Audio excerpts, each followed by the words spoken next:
Hello everyone, Black Moon here.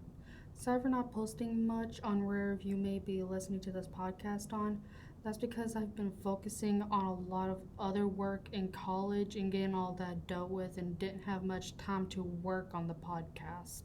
And for the next few episodes, I just wanted to do like a triple throwback to show more of the other episodes that I've done since last year. And of course, there's going to be a break in the middle of them, and that's because they were originally designed to be on Red Wolf Radio when recording and editing and not really meant to be posted on platforms. But of course, there's not going to be any promos or ads in those episodes. Other than that, I hope you enjoy this throwback and the other ones that will be posted. And always, wolves up.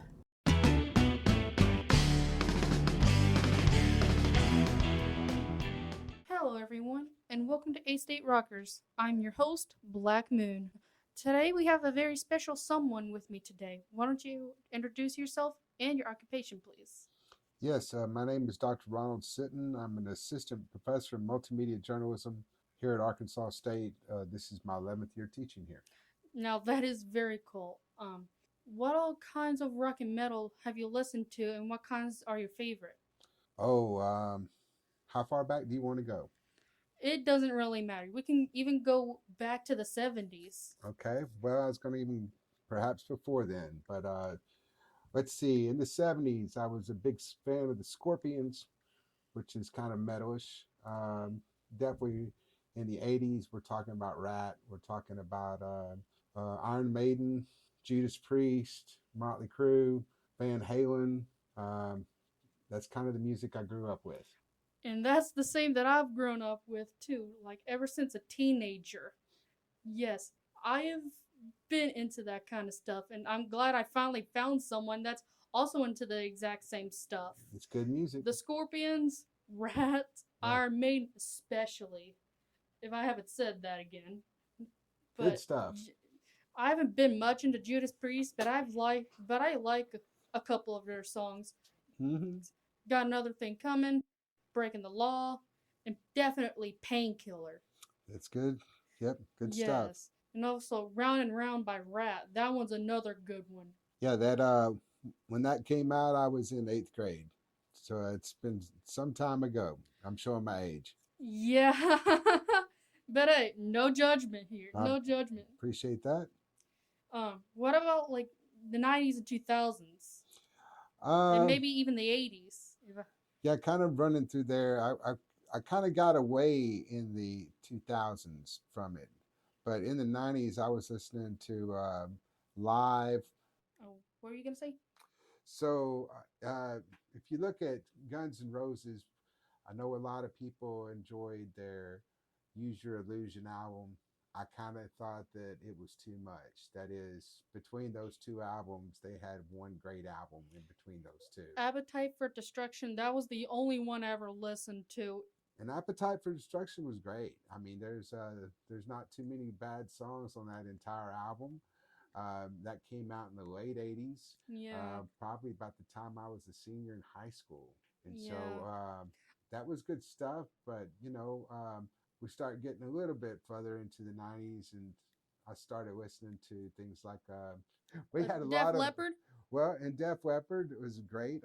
I actually saw Def Leppard in concert. Um, the drummer had already lost his arm by that point, and so he Yeah. was just playing with one. But that was a good show. And not only that, you can't even forget Motley Crue and Alice Cooper. Well, and I enjoyed Motley Crue, especially the album "Shout at the Devil." Yeah. Whenever they did "Girls, Girls, Girls," that was okay.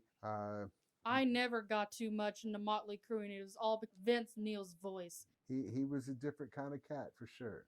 Yeah, I could not stand his voice. I understand that. Yeah, and especially after Appetite for Destruction, I feel like Guns N' Roses just fell off. Well, again, I think that their Use Your Illusion 1 and 2, if they would have made one album out of that instead of two albums, I think that that would have been fine. But whenever they ended up having the album of their covers, the Spaghetti Incident, at that time I just gave up on them. Yeah, and I hope that they've retired instead of beating a dead horse. Oh no, I actually saw Guns N' Roses about 6 years ago. They ended up playing at 6 or 7 years ago. They played at War Memorial Stadium in Little Rock, and that was actually a pretty good show. Sturgill Simpson ended up opening up for them, so I wasn't really expecting that, and he had a great show. I mean, by the time he beat the piano keys, his fingers were bloody, you know. But then of course Slash came out, and it was that was just a good jam. It was a good night. Yes, definitely, for sure. But along with that, how do you feel about bands like Black Sabbath and Ozzy Osbourne? Well, definitely they were starting it off, if you will, between them and Led Zeppelin. I mean, you kind of got into what we would call heavy metal, or what my Yeah, generation called heavy Black. metal. According to a lot of people, Black Sabbath was the start of heavy metal, especially with their song Black Sabbath. Yeah, and it was their first album was really good. Deep Purple also did some really interesting things. Smoke on the Water. Smoke on the That Water. was the only one that I'd ever listened to a lot of the time. Okay, and that was good. And I mean, if you go into kind of more of the hard rock instead of heavy metal, I mean, Yeah. Bad Company was great. Yes. Like I said before, Van Halen. Listened to a lot of Van Halen up until when Sammy Hagar came into them. I know they ended up making a lot more money. I just didn't care for Sammy Hagar as much. I liked what Sammy Hagar did Yeah. with Montrose, and I liked what Sammy Hagar did on his own. Kind of like coming back to Ozzy. I mean, Crazy Train and on Blizzard of Oz. That was a great album. Diary of a Madman was a great album. Yes, definitely. And now talk about more of the modern ones. The modern ones, that was a breed of its own when it came to rock and metal. And I could see why some people like you would not be able to get too much into it. Well, and it really kind of depends. I ended up taking a left turn at Albuquerque, as Bugs Bunny used to say. That Yeah. is I got in the late '90s, early 2000s. I kind of got away from metal and got more into jazz and blues, especially blues. If you go back and you listen to, let's say, Robert Johnson, or if you listen to Jimi Skip Hendrix? James, Jimi Hendrix was great. Yes, Yeah. especially he has an album that was called Blues that his family put out after he had died. And it is nothing but blues, but it's Jimmy's take on blues. And yeah, I mean, you can't go wrong with Jimi Hendrix. And plus, there's a reason why I like rock and metal primarily, and it's because you can mix it with so many other genres. You've got jazz rock, you've got blues rock. Heck, I might not even be surprised if there's reggae rock. There is reggae rock. I mean, if you want to talk about Sublime, really, that's reggae rock. Or if you want to look at the Police, you can make a case that that's reggae rock. Yeah. Oh, and some of their songs is pretty good too, especially Roxanne and what was it? I'll be watching you. Yeah, Every Breath You Take. Yeah. Yeah, that's I've actually a I've stalker song. Yeah. Oh yes, that's definitely a stalker song. It was definitely it was talked about Sting's experience with a woman that was straight up stalking him. It's kind of a little spooky. He Yeah. also Sting did some interesting stuff on his own after that, but I also started getting into jam bands a lot by the Yeah. late '90s. Yeah. Widespread Panic, things like that. I ended up shaving all my body hair to get free tickets to go to see Widespread Panic. There's a picture actually someplace where it shows my niece, and she's less than a year old, and probably more like 6 months old. She had more hair on her head than I had on my body. So, yeah. Hey, and plus, not only that, you've also got pop rock that some of it was good, but and some of it was like it fell off after the 2000s. Well, and it's just that so many the record companies quit controlling the music. And I mean, now that you can put up anything online, right? Yeah. And now that there are so many different varieties of music, not that there weren't before. I mean, it all goes back to the blues. If you go back and like I said, Skip James, Robert Johnson, that early blues sound, which is so spooky.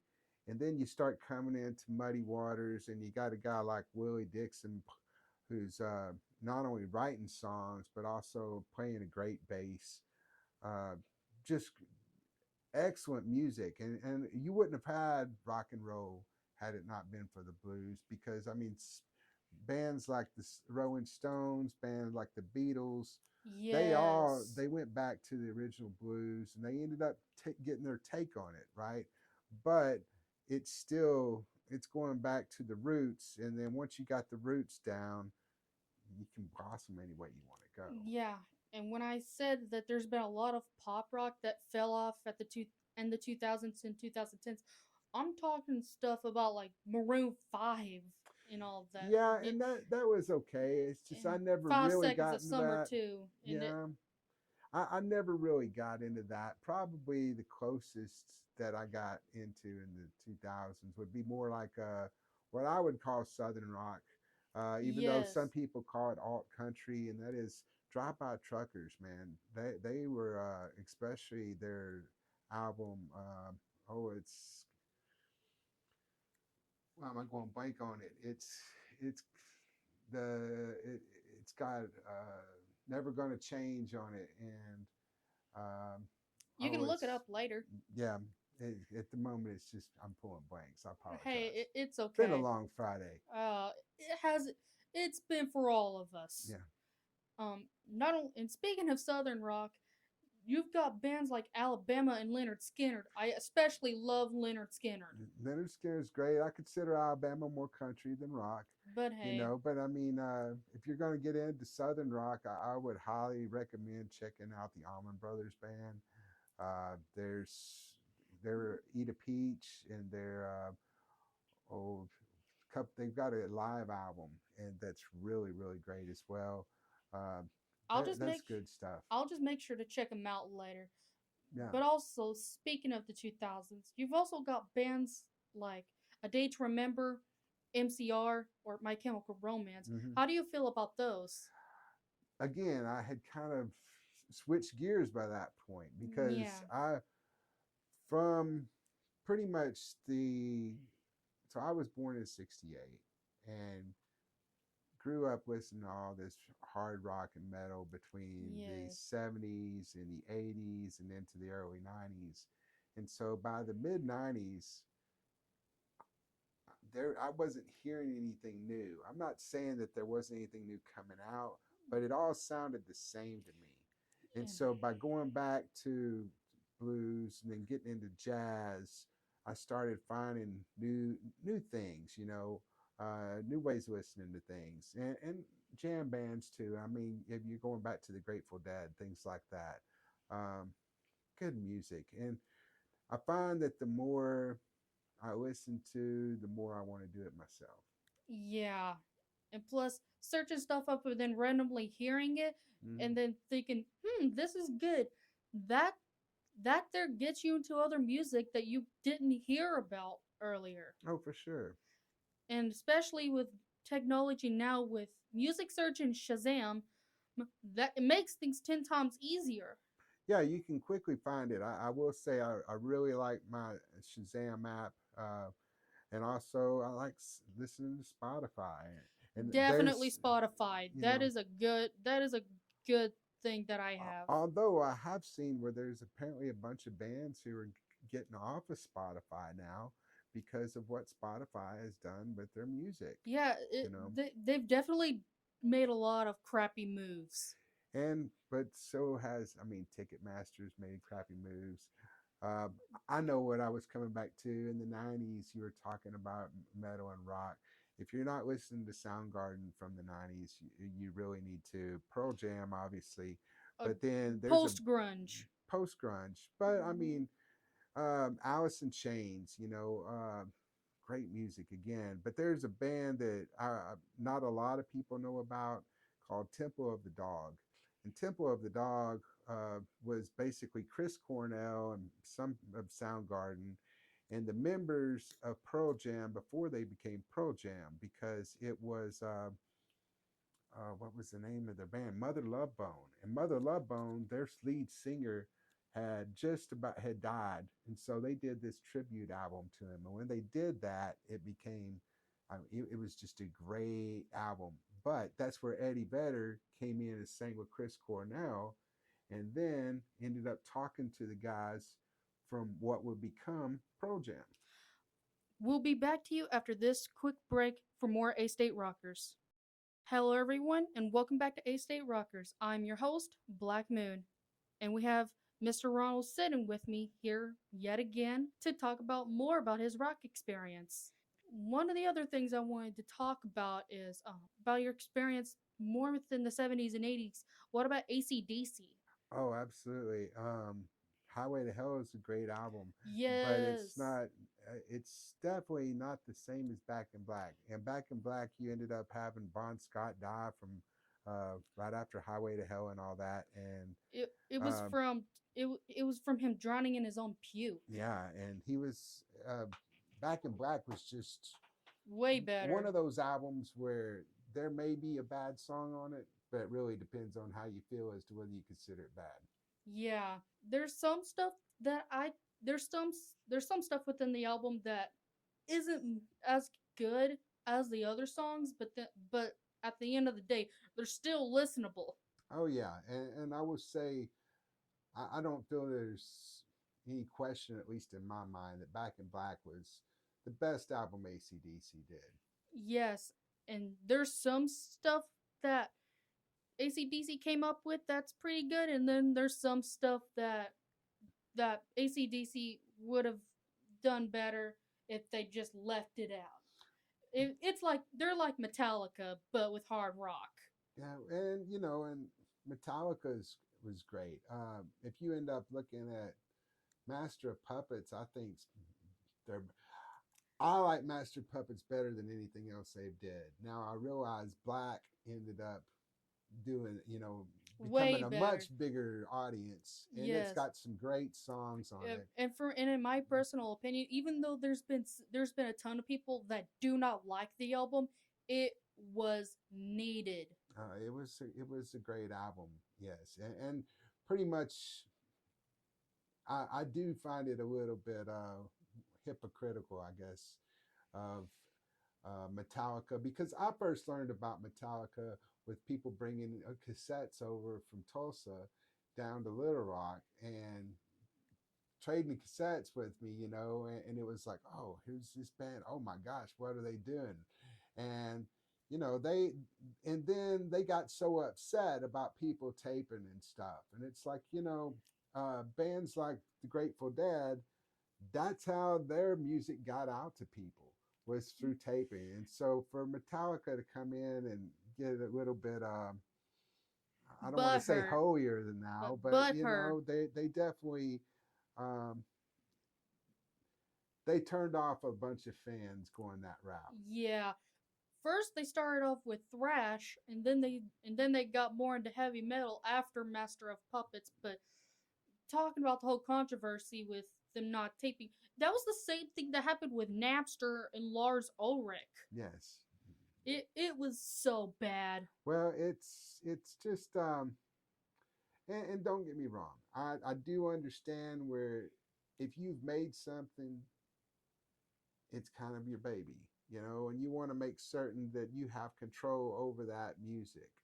Um, I do, but then when coming back to Metallica, though, considering how did their name get out? How did people find out about them? And it was all through tapes. It was all through mixtapes and people, passing on stuff. And so I just think that they really they hurt themselves because of getting after their fans. And honestly, after what was it, Load, I think was the album in late 90s, early 2000s. After that album, I didn't even really care for that album, so I Oh, just kind of quit.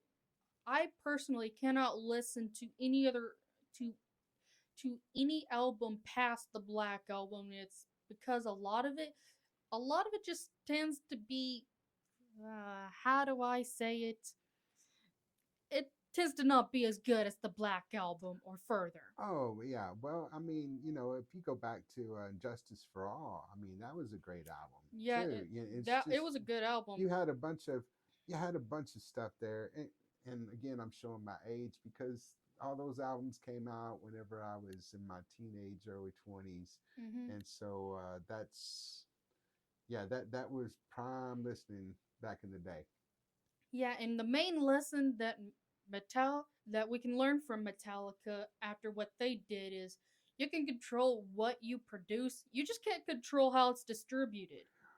It's very difficult to do so, that's for sure. Yeah, and it's just best to just um, let the fans do distribute it how they want to distribute and and hope for the best. Well, that's but then you got bands who have been doing this for years and who don't have anything to show for it because they didn't Yeah. have any control.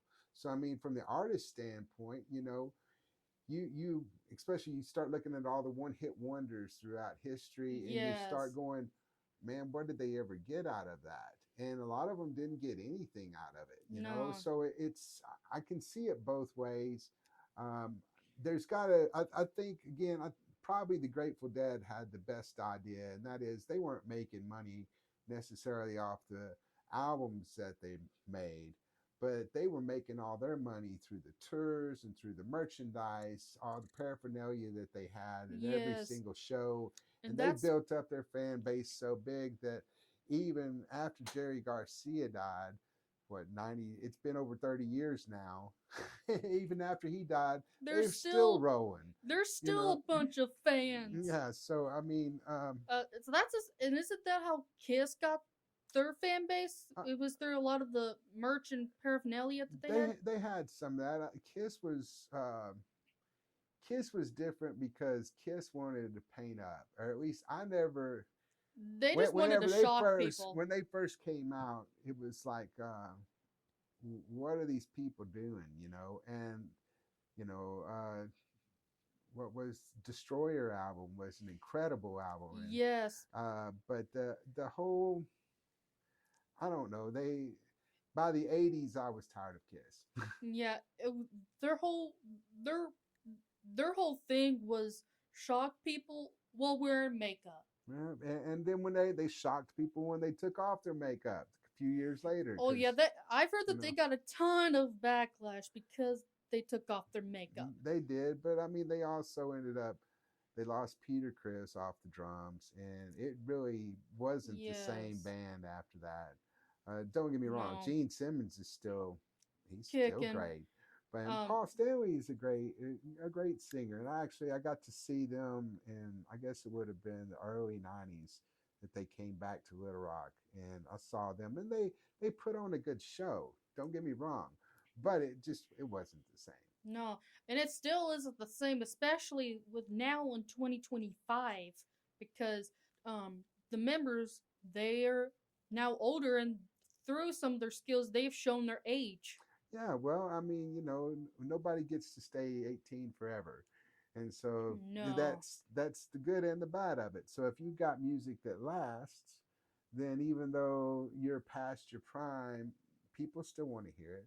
Even Yeah. or even in somebody like Jimi Hendrix, he ended up dying. I mean, he was one of the, kind of like Jim Morrison, Janis Joplin, that whole little crew that died. I think it was at 27 was their 27 age. Club.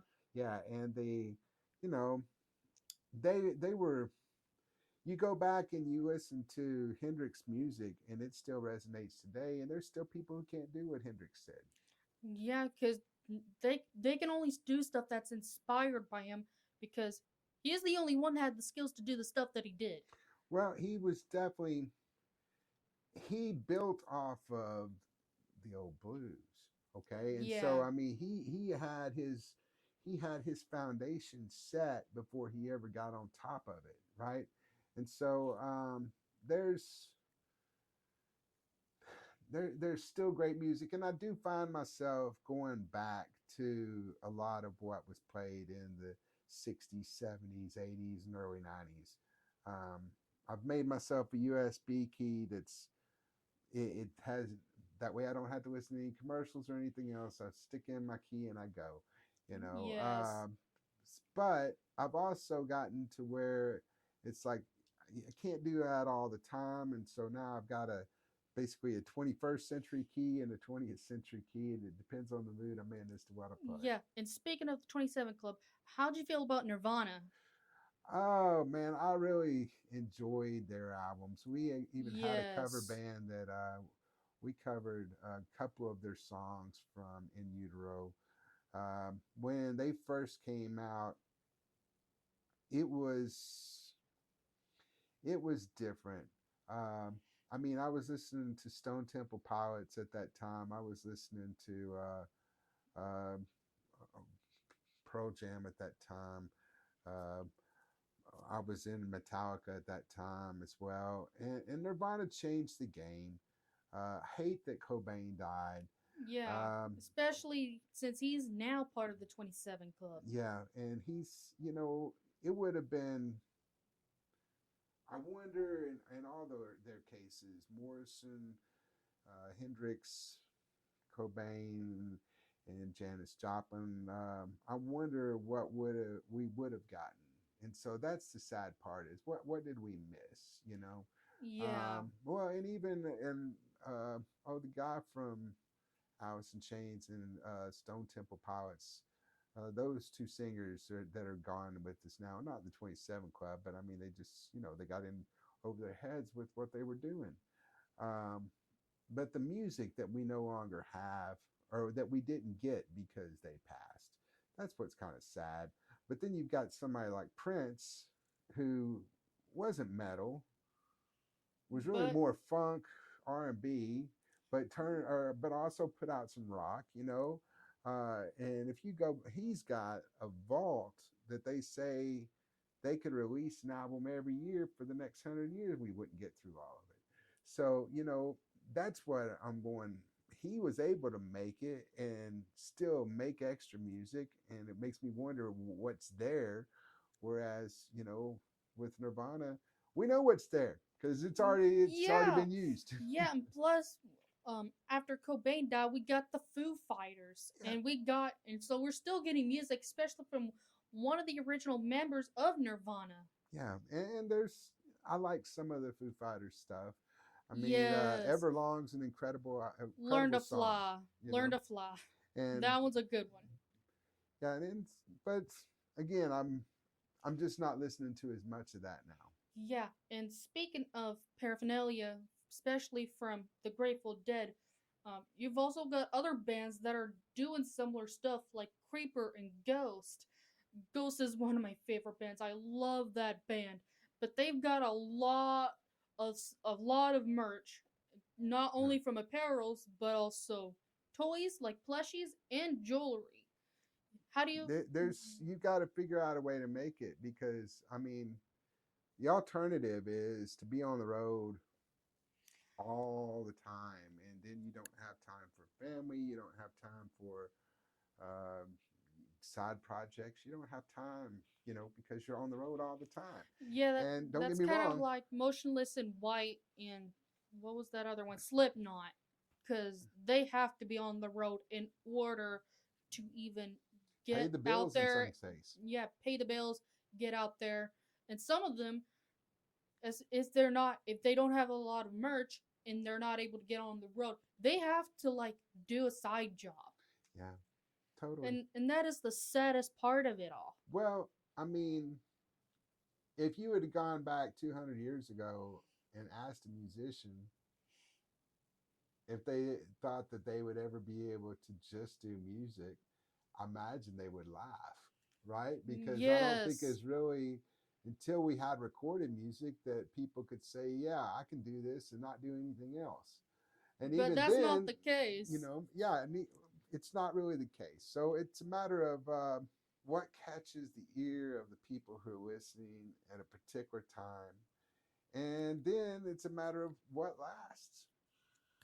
Well, this concludes our episode of A State Rockers. Rock on, Red Wolves!